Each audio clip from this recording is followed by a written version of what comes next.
Everyone, welcome back to my channel. இன்றைக்கி நம்ம பார்க்க போகிறது வெஜிடபிள் சோயா சங்க்ஸ் கட்லெட் எப்படி பண்ணலான்னு பார்க்கலாமா? ஃபஸ்ட்டு அதுக்கு ஒரு 10 நிமிஷம் ஊற வச்சுருக்க சோயா சங்க்ஸை நல்லா தண்ணி பிழிஞ்சிட்டு ஒரு மிக்ஸி ஜாரில் மாற்றி நல்லா கொரன்னு அரைச்சி எடுத்துக்கலாம். இது ஒரு பவுலில் சேஞ்ச் பண்ணிவிட்டு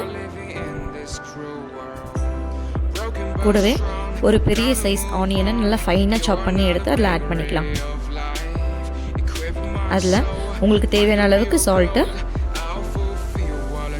ஒரு அரை teaspoon chilli powder, 1/4 teaspoon garam masala, ஒரு டேபிள் ஸ்பூன் கார்ன்ஃப்ளவர், கூடவே கொஞ்சமாக ஜிஞ்சர் கார்லிக் பேஸ்ட் நீங்கள் கொஞ்சமாக தான் ஆட் பண்ணணும். அதிகமாக ஆட் பண்ணிங்கன்னா ஓவர் ஸ்மெல் தான் வரும். ஸோ இது நல்லா மிக்ஸ் பண்ணிவிட்டு உங்களுக்கு தேவையான சைஸில் கொஞ்சமாக எடுத்துகிட்டு நல்ல கட்லெட் ஷேப்புக்கு நல்லா ப்ரெஸ் பண்ணி எடுத்து வச்சுக்கலாம்.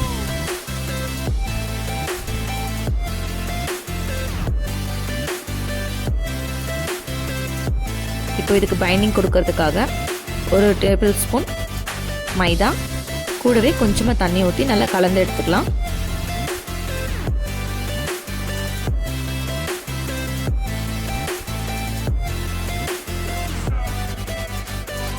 நெக்ஸ்ட்டு ஒரு பேனில் கொஞ்சமாக ஆயில் விட்டு நல்லா ஹீட் பண்ணி எடுத்துக்கோங்க.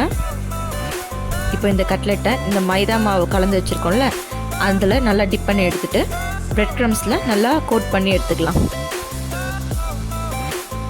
அந்த ஹீட்டாக இருக்க ஆயிலில் இப்போ ஆட் பண்ணிவிட்டு நல்லா டீப் ஃப்ரை பண்ணி எடுத்துக்கலாம்.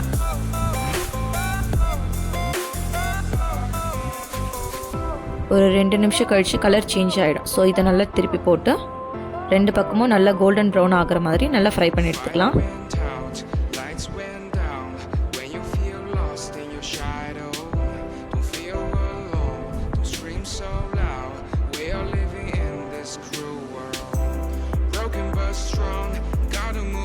நல்லா இந்த மாதிரி நல்ல கோல்டன் ப்ரௌன் கலருக்கு நல்லா ஃப்ரை பண்ணி எடுத்துக்கலாம்.